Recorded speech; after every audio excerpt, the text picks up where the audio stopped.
देखिए, अगर राम को और ओम को और अनुलोम विलोम को इनको जोड़ दिया जाए तो कितनी सुखानुभूति होती है, ये वर्णन नहीं किया जा सकता। मगर अगर इसको आप खुद करके देखते हैं और फिर आप बताइए कि क्या मिला आपको। देखिए, ये कोई ऐसी चीज़ नहीं कि इससे आपको कहें कि भौतिक सुखों की उपलब्धि होने लगी, मगर एक शब्द ये ज़रूर कहेंगे कि मुझे अच्छा लग रहा है, आई एम फीलिंग बेटर। और वो भी एक अच्छाई, उसकी कोई डेफिनेशन नहीं, उसकी कोई सीमा नहीं उस वाली अच्छाई की, जिसको बोलते हैं इटर्नल, एक सुपर नेचुरल चीज़ें, यानी कि जो हमारे भौतिक जगत से जो ऊपर की चीज़ें हैं वो सुखानुभूति होने लगेगी और वो एक आनंद की अनुभूति होने लगेगी। आनंदित हो जाएंगे आप, आपका रोम रोम पुलकित होने लगेगा। अब इसको कैसे जोड़े देखिए, सबसे पहले तो जो राम है ना, ये दो शब्दों का नहीं है, ये इसमें तीन शब्द हैं, रा, आ और माँ। और अगर ओम बोलते हैं तो आ, ऊ और माँ, ओम में भी तीन शब्द हैं और राम में भी तीन शब्द हैं। अगर एक मैंने वीडियो दिया था, अगर आप राम का उच्चारण मात्र करते हैं केवल, है ना, जैसे रा बोला और माँ बोला, यानी कि एक अग्नि तत्व और एक, यानी कि एक ठंडा और एक गर्म, इस तरह समझ के चलिए। यानी कि रा और माँ बोलने से होता क्या है, जब रा बोलते हैं ना, राम का उच्चारण करते हैं, क्योंकि अगर हम रा का उच्चारण करते हैं तो जितने भी हमारे, जो हमारी मन स्थिति है, जितने भी हमारे अंदर के कलुषित विचार हैं वो बाहर निकलते हैं। और फिर माँ बोलने की ज़रूरत ही नहीं है। अगर रा बोलेंगे तो माँ अपने आप ही होठ बंद हो जाएगा, माँ आपका बंद हो जाएगा, तो लॉक लग जाएगा। यानी कि अंदर के विकार तो निकल गए और जो बाह्य वृत्तियाँ हैं, जो बाहर के विकार हैं, वो अंदर नहीं आ पाए। तो इसका अभ्यास, जैसे राम बोला, जैसे मैं करके बता देता हूँ, रा,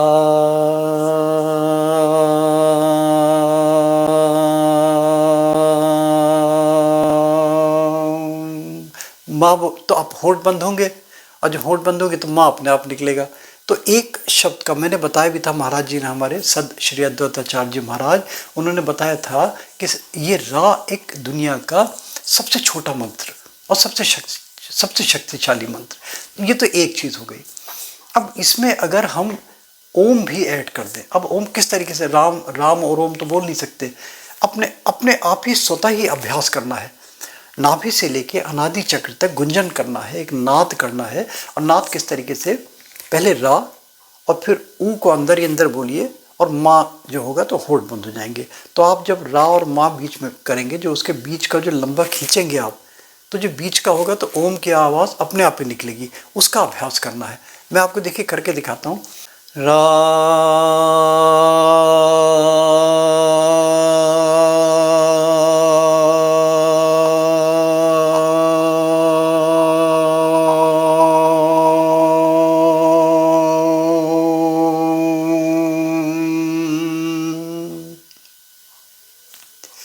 राम बोला मैंने और ऊ को मैंने यहाँ से किया, तो ऊ की जब रा और ऊ और माँ मिले तो ओम बन गया, तो राम और ओम का गुंजान हो गया।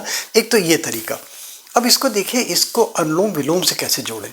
अगर इसको अनुलोम विलोम से जोड़ना सीख लिया आपने, तब तो एक बिल्कुल ही एक अलग ही आनंद आपको आएगा। मैं इसको बयान नहीं कर सकता, बस मैं आपको समझा सकता हूँ। अभ्यास करना आपका काम, क्योंकि मैंने किसी ने कोई ये चीज़ें बताई नहीं जाती। ये तो अपना एक टेक्निक है। आप भी अपनी टेक्निक को डेवलप कर लें, हो सकता है आपको, हो सकता है इससे और बेटर चीज़ें मिलने लगें। अब जैसे अनुलोम विलोम में स्वतः क्या होता है कि अपने नाक लेफ्ट से सांस लिया, राइट से छोड़ा, राइट से लिया और लेफ्ट से छोड़ा, यानी कि ईड़ा पिंगला आपकी नाड़ियों में घर्षण होता रहे, फ्रिक्शन होगा घर्षण से, उससे फ्रिक्शन से जो एनर्जी उत्पन्न होती है उसमें काम कराने की शक्ति होती है। ये तो एक बिल्कुल साधारण सा नियम साइंस का। अब अनुलोम विलोम में जो करते हैं इस तरीके से, तो सबसे पहले तो देखिए, अनुलोम विलोम करने की जो सही मुद्रा है वो भी है, ये विष्णु मुद्रा कहलाती है। यानी कि आपकी इंडेक्स फिंगर, ये आपकी मध्यमा और ये थंब, इनके थंब के बेस में आप ये दोनों फिंगर्स ऐसे टिका लीजिए और ये दो उंगलियां, यानी कि आपकी अनामिका उंगली और कनिष्ठिका सबसे छोटी वाली, इनको फ्री रहने दीजिए। इनसे चुटकी बनानी है, बजाय इससे चुटकी बनाने की इनसे चुटकी बनानी है, और ये दो के टिप्स थंब के बेस में आ जाएंगे। ये कहलाती है विष्णु मुद्रा। तो एक तो ये विष्णु मुद्रा हो गई। और अगर मान लीजिए आप किसी और हेल्थ, जिस भी रिलेशन से आप करते हैं, हस्त मुद्राओं के मैंने बहुत सारे वीडियोस दिए हैं। जैसे मैं प्राण मुद्रा बनाता हूँ, तो प्राण मुद्रा, ये प्राण मुद्रा होती है ना, ये तत्वों का समावेश होता है उंगलियों के टिप्स में। तो जैसे ये कनिष्ठिका, अनामिका और इनके टिप्स और थंब का टिप, और दोनों उंगलियां स्ट्रेट है ना, करतल के 180 डिग्री में। तो ये हम घुटने पर लग के ऐसे बना दिया, इसमें विष्णु मुद्रा बनाई हमने, और विष्णु मुद्रा बनाने से फिर अनुलोम विलोम किया।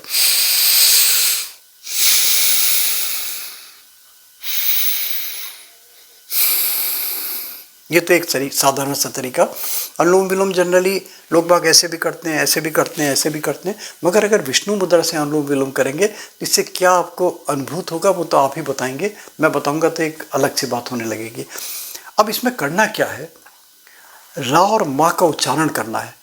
किस तरह करना है, अब देखिए जैसे आप रा बोलेंगे, अब जैसे मैं रा बोलूँगा तो लेफ्ट स्वर से मैं रा खींचूँगा, उसके बाद में रा को मैं गुंजन करूँगा, नाद होगा जैसे चरखा चलता है ना। और जब माँ बोलूँगा तो माँ से भी हमारे होंठ तो बंद होंगे, तो माँ का भी अंदर अंदर गुंजन होगा और राइट साइड से नेस्टल से वो सांस हमारी बाहर जाएगा। इस तरीके से ये क्रम आपको करना है, रा और माँ से।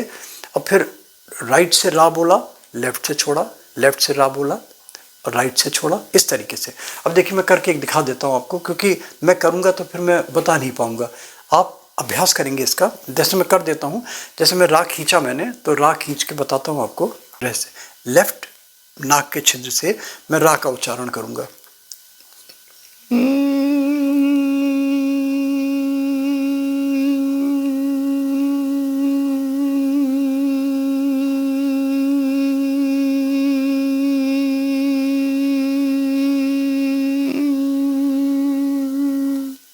आप देख रहे हैं, मतलब यानी कि रा हो रहा है और ओम का भी गुंजन हो रहा,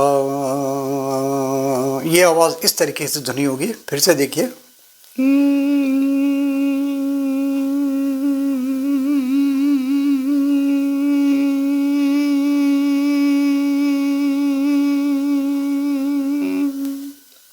पूरा सांस खींचा आपने, पूरे फेफड़े भर लिया आपने रकार से, और उसके बाद में जब छोड़ेंगे तो माँ की आप उच्चारण करेंगे। माँ करेंगे तो किस तरीके से ध्वनि होगी,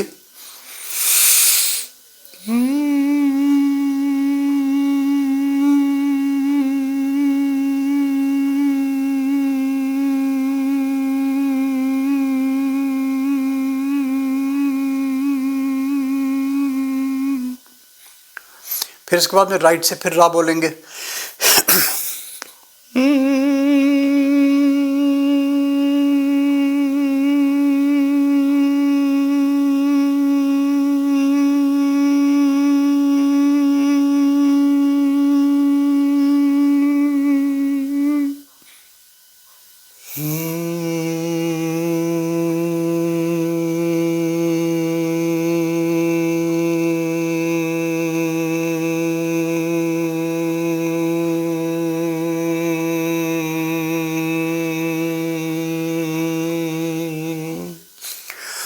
रा और माँ पे ध्यान नहीं देना, नाद पे ध्यान देना है, सांस पे ध्यान नहीं देना, गुंजन करना है। जैसे हम क्या करते हैं, तो सांस पे ध्यान देते हैं, लेफ्ट से लिया राइट से छोड़ा, राइट से लिया लेफ्ट पे छोड़ा, इस तरीके से क्रम हम बनाते रहते हैं। मगर इसमें क्या करना है, इसमें जैसे सांस ली, सांस को नहीं देखना, ये देखना है कि गुंजन कहाँ हो रहा है। अब जैसे मान लीजिए नाद आपको ब्रेन में करना है, नाद आपको लंग्स में करना है, जिस भी चक्र में आपको नाद करना है वहाँ पे आप कंसंट्रेट कीजिए। जैसे फॉर एग्जांपल मैंने इसलिए इसको ईजाद किया, टिनिटस की प्रॉब्लम है मुझे। टिनिटस एक बीमारी होती है, टिनाइटस भी बोलते हैं, टिनिटस भी बोलते हैं। कान में सीटी बोलने लगती है, घंटी बोलने लगती है, हवा से चलने लगती है, पंखा से चलने लगता है, साए साए की आवाज़ आने लगती है। अगर आप इस तरीके से नाद करते हैं आप, तो टिनिटस में बड़ा आपको आराम मिलेगा। ये भी बड़ा एक मिरेकुलस ट्रीटमेंट सिद्ध हो सकता है आपका टिनिटस के लिए। मगर चीज़ वही है कि जो ये जोन है कान का ये वाला, बाकी और तो एक्सरसाइजेज मैंने टिनिटस के बहुत सारे वीडियोस भी दिए हुए हैं, मगर ये जो पर्टिकुलर चीज़ है, अब टिनिटस और जो रूहानियत की जो एक्सट्रीम है, जहाँ पे फिर वहाँ पे भी अगर अध्यात्म की आप बिल्कुल क्लाइमेक्स पे पहुँचेंगे, वहाँ पे भी घंटियाँ बजने लगती हैं, वहाँ पे भी सनसनाहट होने लगती है, वहाँ पे भी शंखनाद होने लगता है, वहाँ पे भी धुंधवी बोलने लगती है, घंटियों की आवाज़ आने लगती है और एक हमिंग होने लगती है। वो भी एक टिनिटस है, ये भी एक टिनिटस है, मगर ये रोग है और वो रोग को भगाने वाला महा एक योग है। दोनों में डिफरेंस है, दोनों चीज़ों में। तो उससे टिनिटस भी रिलीफ हो जाएगा, बशर्ते इसको प्रॉपरली समझ लें। देखिए, मैं कोई बहुत अच्छा वक्ता नहीं हूँ, मैं कोई प्रीचर नहीं हूँ कि मैं कोई संत महात्मा या मैं कोई पहुँचा हुआ इंसान हूँ। मैं तो एक साधारण सी चीज़ जो मेरी अपनी बुद्धि में आया। मगर ये इस तरीके से अगर आप रा और मकार, रकार और मकार का अनुलोम विलोम से जोड़ के और ओम नाद के साथ जोड़ के अगर आप इसको करते हैं, मैं समझता हूँ कि आप कहेंगे एक शब्द, आई एम फीलिंग बेटर। और बेटर की डेफिनेशन नहीं होती, एक क्लाइमैक्स जब पहुँच जाता है ना, तो देखिए आप करेंगे तो आपका रोमांच होने लगेगा, रोम रोम में आपके लगने लगेगा। और फिर जो भी आप सोचेंगे, जो भी कल्पना करेंगे, जो भी चीज़ें करेंगे, वो फलीभूत होने लगेंगी, वो साकार होने लगेंगी। और फिर उसमें फिर ध्यान में जाइए, उसमें फिर अपने गुरु जी के चरणों में जाएं, अपने इष्ट देवी देवताओं के आप ध्यान करें। आप देखिए कितना जल्दी आपका ध्यान बनता है। पढ़ाई वाले पढ़ाई में बच्चे अगर करते हैं, रोग से निदान पाने वाले अगर रोग में करते हैं, फिर रोग के लिए फिर हस्त मुद्रा चिकित्सा में जाना पड़ेगा। ये प्राण मुद्रा मैंने लगा रखी है। प्राण मुद्रा का उद्देश्य होता है, ये एक बॉडी को एक एनर्जी बूस्टर का काम करती है ना, यानी कि अपनी इम्यूनिटी को बढ़ा देती है। और अगर आप मान लीजिए हमारे अंदर रेजिस्टेंस पावर ज़्यादा है, हमारी इम्यूनिटी अच्छी है, तो रोग फिर जल्दी असर नहीं करेंगे। बीमारी आएगी, रोग आएंगी, वो तो हमारे भाग्य कर्म पुरुषार्थ के ऊपर डिपेंड करते हैं, तो वो तो रोक नहीं सकता कोई भी। मगर उनसे हम थोड़ा सा निजात पा सकते हैं, उनसे हमें थोड़ा सा रिलीफ मिल सकता है, हम अपने माइंड को रिलैक्स कर सकते हैं बहुत सारी परेशानियों से, बहुत सारी चिंताओं से, बहुत सारे दुखों से, बहुत सारे दारिद्र्य से। बड़ा छोटी सी चीज़ मैंने बताई, इसको अभ्यास करें और अभ्यास करने के बाद मुझे बताएं कि किसने क्या फील किया। थैंक यू दोस्तों, thank you for hearing Gopal आजू। एक रिक्वेस्ट ज़रूर करता हूँ लास्ट में, अच्छा लगे तो like, subscribe, forward, notification bell में प्लीज़ ज़रूर क्लिक कर दें। रेगुलर आपको इस प्रकार के हमारे वीडियोस मिलते रहेंगे। स्पिरिचुअल का एक पूरी प्लेलिस्ट भी बना दी है, तो टिनिटस प्लेलिस्ट देखें, स्पिरिचुअल हमने प्लेलिस्ट देखिए, उसमें क्लिक करेंगे तो बहुत सारे वीडियोस मिलते चले जाएंगे। Thank you, thanks again for hearing Gopal आजू।